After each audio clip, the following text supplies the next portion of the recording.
Hey, Shalom. This is Brother Yuan, first and foremost. I want to give all praises to the Most High, Yahweh, Ba'ashem Yahushua, Ba'ashem Kadash. I want to give double honor to the apostles and the elders of Great Millstone.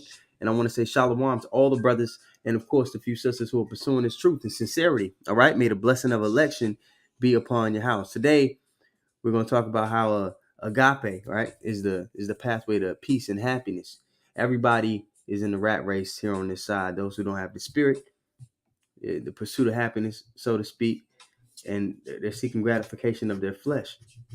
And all of it, anything that you could attain on this side, we all know is going to be short-lived. Okay, this place is temporary. You're supposed to be seeking new heavens and a new earth. So, agape is the Greek word for it. Well, there's three different loves in the Greek, right? We know the Bible was written in the Hebrew and the Greek, and agape is the love that's written when it's talking about the love of the Most High. All right, so here's an article. We're gonna read the three different ones. We're gonna speak on it. We're gonna bring our precepts. Just a quick lesson, man. And look, okay, let me pull up the screen here. Window. There we go. All right, so when we talk about eros, philia, and agape, right? We're gonna read the three definitions for them. So you get eros, all right? It says in the Greek language, there are three words that are used for love. Okay, God is all love. The first one, eros, stands for sexual romantic love. All right, eros is the kind of love mostly known by the world. Yeah, people they're carnal. They subscribe to their flesh.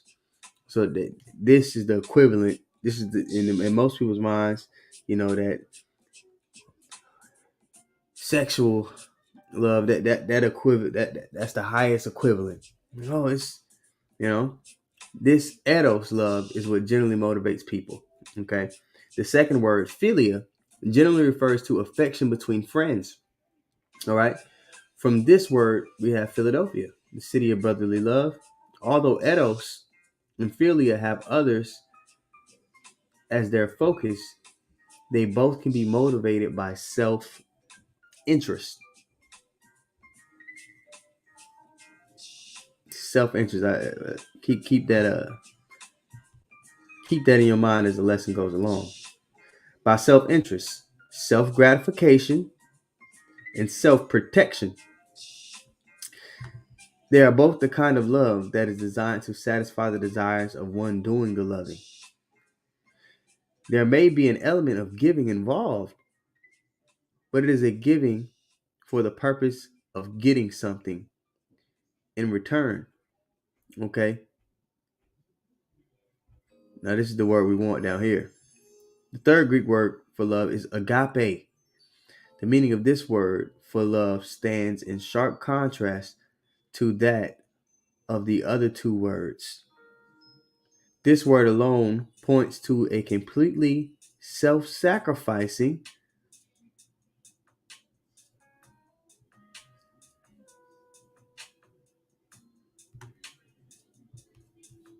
in contrast to self-interest, self-gratification, self-protection. Because we this is kind of love that we've taken on, especially the men of the Lord, those who are hazarding their lives. What? For the things of Yahweh Shemi Hawashai. This is the love you should have in mind. Not this bullshit up here. Okay? And actually, I'll put the link to this article if you just want the definitions for it.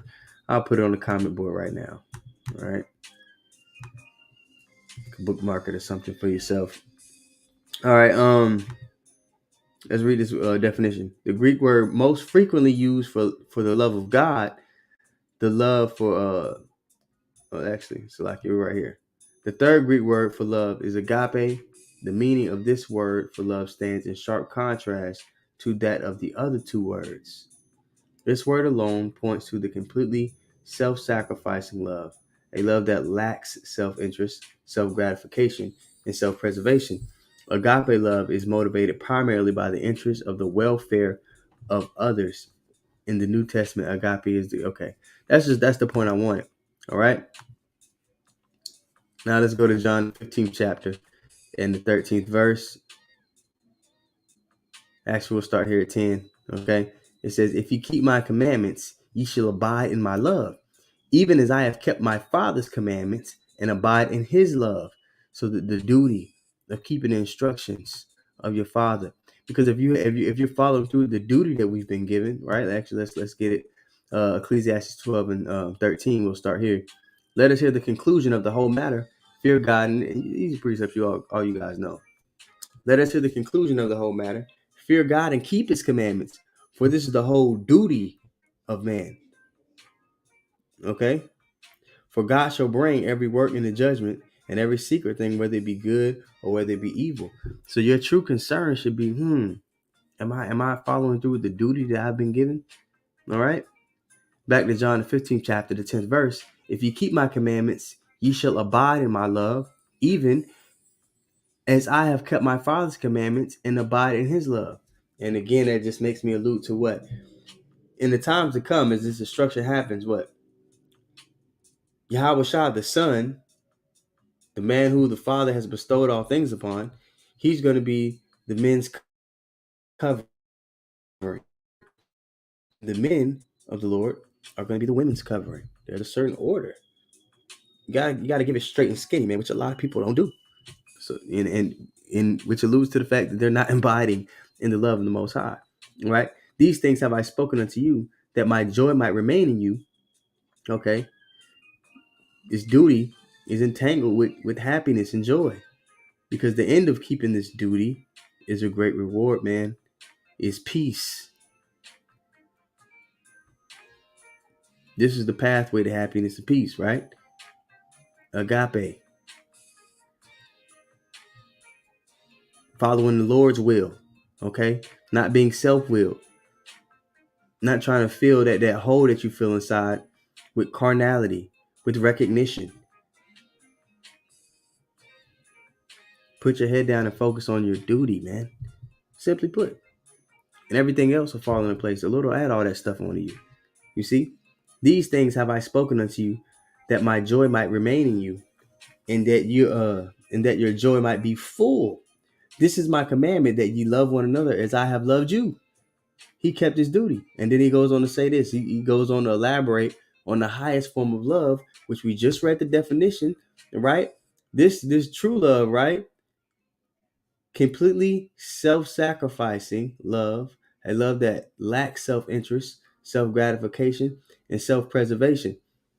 And even in the world, I know a lot of Jakes who have children. There's a Jake at work, man. His son talks trash to him all the time. His son despises him because he wasn't with his mother, but his mother, she committed adultery against the man. He's seen him with his own eyes. So he departed from that situation. Now he's been paying for everything for this kid, all the sports, been all his games, and and his son despises him. What incentive does that man have to continue to do the things that he's doing? He's not getting a reward for it. So if you're talking about people that display the actual love in the earth, man, closest thing to it is going to be men. All right. But the person who displayed the highest form of love ever was the son, the same son. All right. The same intercessor.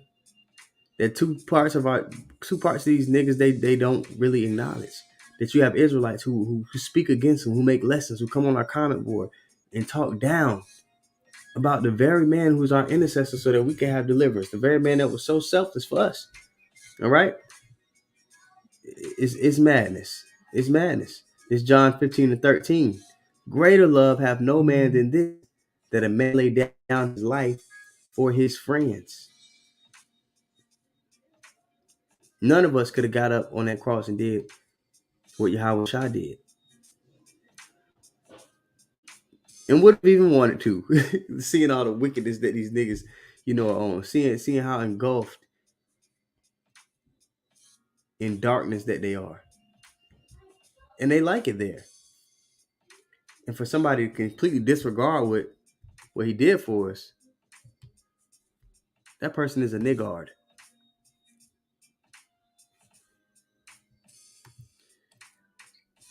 John 16:33. These things have I spoken unto you, that in me ye might have peace. You got to go through the Son to get the peace. You got to go through the intercessor.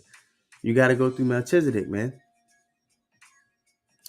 In the world, ye shall have tribulation, but be of good cheer. I have overcome the world. You want to be separating from the world as much as possible. You want to be separating from their frame of thought, their ideas of what's right and what's wrong as much as possible, because all that's in the world is what? Tribulation. Especially if you love Yahweh Shem Yahweh, especially if you're somebody who's seeking righteousness. The end of everything, you may have some some good things may happen, but at the end of it is all gonna be tribulation, man. The only place you truly gonna find peace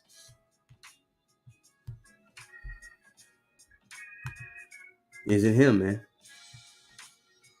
But be of good cheer. I have overcome the world. All right.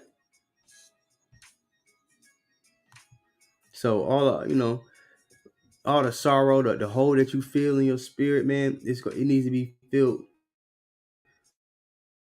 with righteousness. That's the only way you're truly gonna feel complete. All right. So that's when all our tears will be wiped away. Revelation 21:4. Okay, it reads, and God shall wipe away all tears from their eyes, and there shall be no more death, neither sorrow nor crying, neither shall there be any more pain, for the former things are passed away. And that's rewarded unto those that fear Yahweh Shem Yahweh.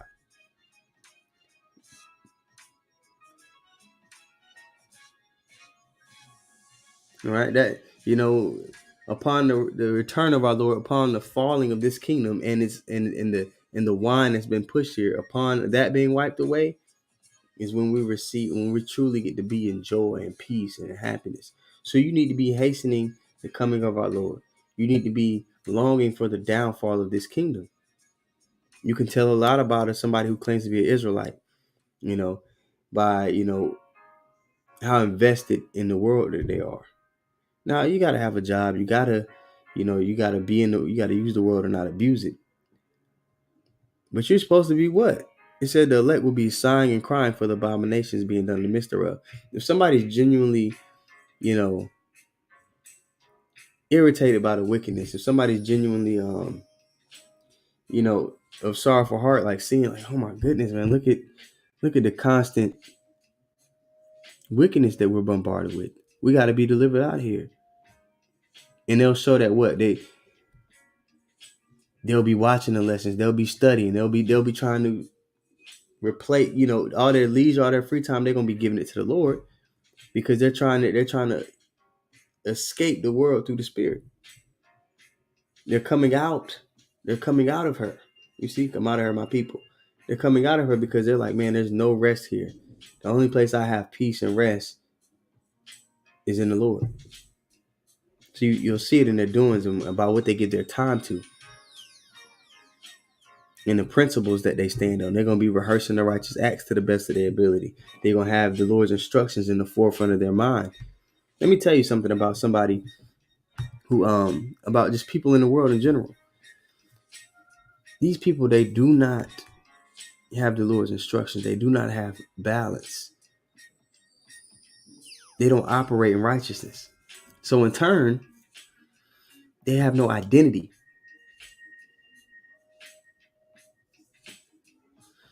You see, those that are seeking righteousness are very predictable people. And that's a good thing. We all have the same mind and the same judgment. All right, we speak the same things as we're commanded. 1 Corinthians 1:10.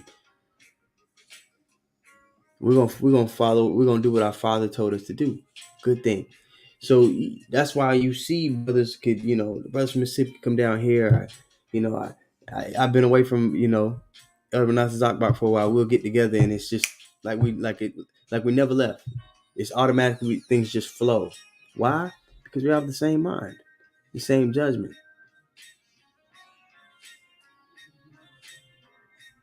Which is how it should be. Now, somebody in the world, you don't know what they'll do. They can be anyone. They're like, if you've seen the movie The Matrix,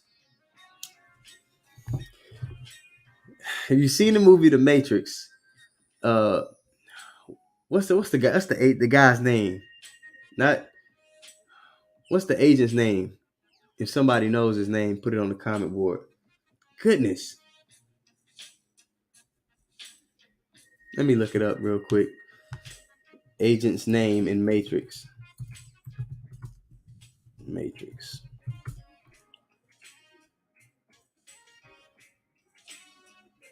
Agent Smith. Okay.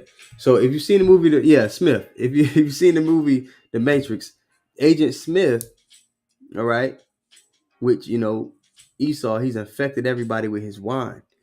Anybody could become, all the people that are plugged in, they could become Agent Smith like that. Those that do not have the spiritual understanding and this foundation that we've been given, that the Son has opened our understanding to get. So I can't. It just grinds my gears, man. That you have niggas out here. Anyway, I ain't finna get into it. But any of those people that are plugged in, that don't have the moral compass, the instructions, and don't know the duty that they have, they can become Agent Smith like that. They uses to cause destruction and woe. So yeah, you begin to come out of the world, and you begin to see things for what they are, people for who they are, because you see, they don't value righteousness. The things that that they're occupied in, their mind is occupied in, aren't things that are spiritual. You see the clear difference.